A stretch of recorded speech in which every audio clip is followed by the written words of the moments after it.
आप इन यूट्यूबर्स की अजीब कहानी को नहीं जानते थे। आप जो चैट पे ये इमोजी यूज करते हो, इन्हें यूज करना अभी बंद कर दो। लेकिन ऐसा क्यों? और हर रात सोते समय आपके साथ एक ऐसा धोखा होता है जिसका आज मैं पर्दाफाश करने वाला हूँ। और आप रोज कुछ ऐसी चीजें यूज करते हो जो कि असल में गलती से बनी गई थी। भाई वीडियो बहुत ही ज्यादा अलग होने वाला है, तो इस पे 20,000 लाइक तो बनते ही हैं, तो अभी लाइक कर दो। नंबर 5, आपको लगता है कि हमारा सपना हमें पूरी रात भर आया है, लेकिन एक्चुअली में इंसान का एक सपना 3 से 4 सेकंड जितना छोटा होने से लेकर 20 से 30 मिनट तक बड़ा हो सकता है। और उठने के बाद हमें जो थोड़े थोड़े सपने जो याद रहते हैं वो वही सपने होते हैं जो हमें रैपिड आई मोमेंट फेज में आते हैं। ये एक ऐसा फेज है जहाँ नींद में होने के बाद भी हमारा दिमाग एक्टिव होता है और ये सोने में लगभग 19 मिनट बाद आता है और 10 मिनट तक रहता है। फिर हमें गहरी नींद में चले जाते हैं जहाँ तक मोस्टली सपने बंद भी हो जाते हैं। नंबर 4, आपको जो रेत दिखती है वो असल में पानी है। सेंस नहीं बन रहा है ना? बताता हूँ। सैंड वैसे तो एक सॉलिड है, लेकिन जब उसे हम अपनी मुट्ठी में बंद करना चाहते हैं तो बिल्कुल पानी की तरह बाहर निकल जाती है।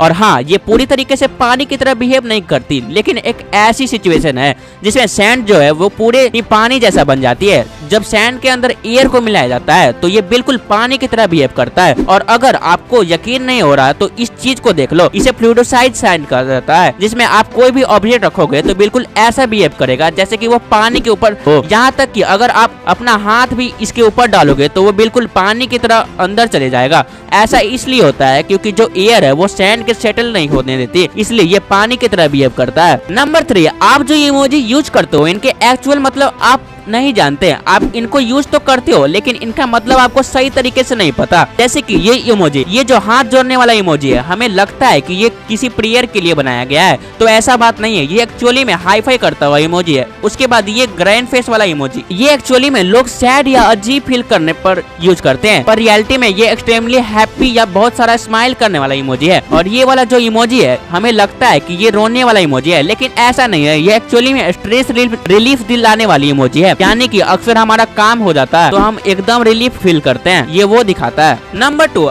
डेली हम ऐसी कई सारी चीजें इस्तेमाल करते हैं जो कि बहुत इंपॉर्टेंट है लेकिन वो गलती से बनी थी। जैसे कि माइक्रोवेव। एक्चुअली में पर्सी स्पेंसन नाम के एक इंजीनियर डेल्टा डिलेटर रिसर्च कर रहे थे और तभी वो अपना इन्वेंशन के करीब गए तो उनके जेब में रखा कैंडी बार पूरी तरीके से पिघल गया था। और फिर जब उन्होंने इसे समझकर रिसर्च किया तो उसके बाद पता चला कि ये सब कैसे हुआ और फिर उन्होंने माइक्रोवेव बनाने का आइडिया आया। फिर फायर क्रैकर जो है उसे चाइना के एक कुक ने गलती से बनाया था। वो किचन में एक्सपेरिमेंट कर रहा था, ऐसे में उसने चारकोल, सल्फर और कुछ और चीजें एक बैम्बू में फिट कर दिया। इसने ऐसा क्यों किया वो तो वही जाने, लेकिन उसके बाद ये बैम्बू फट गया और ये देखने बहुत खूबसूरत लगा। तो बस यही फायरवर्क और इसके बाद स्काई फायरवर्क इन्वेंट हुए। नंबर 1, यूट्यूबर के साथ कई अजीबोगरीब और एक्सट्रीम चीजें होते रहते हैं, जिनमें से कुछ तो आपके फेवरेट यूट्यूबर हो सकते हैं। जैसे कि एक बार कैरी मिनाटी को पुलिस द्वारा अरेस्ट कर लिया गया था क्योंकि वो रेड फोर्ट के वहाँ शूटिंग कर रहे थे, पर ये शूट करते हुए पुलिस ने कैरी मिनाटी और इनके टीम को देख लिया और फिर उन सबको गाड़ी में बैठाकर थाने ले जाया गया था। हालांकि उनके पर कोई चार्जेस तो नहीं थे, तो उन्हें बस थोड़ी पूछताछ करने के बाद छोड़ दिया गया था। इसके बाद आपको सौरभ जोशी तो पता ही होंगे। इनके जो छोटे भाई हैं यानी कि साहिल जोशी, उन्हें बचपन में किडनैप करने की कोशिश की गई थी। 2 लोगों ने उनका मुंह पकड़ा था और उन्होंने साहिल को बाइक में बिठाने की कोशिश की थी, लेकिन उतने में ही साहिल झटपटा के गाड़ी से नीचे उतर गया और तुरंत चिल्ला के भागने लगे और बच गए थे।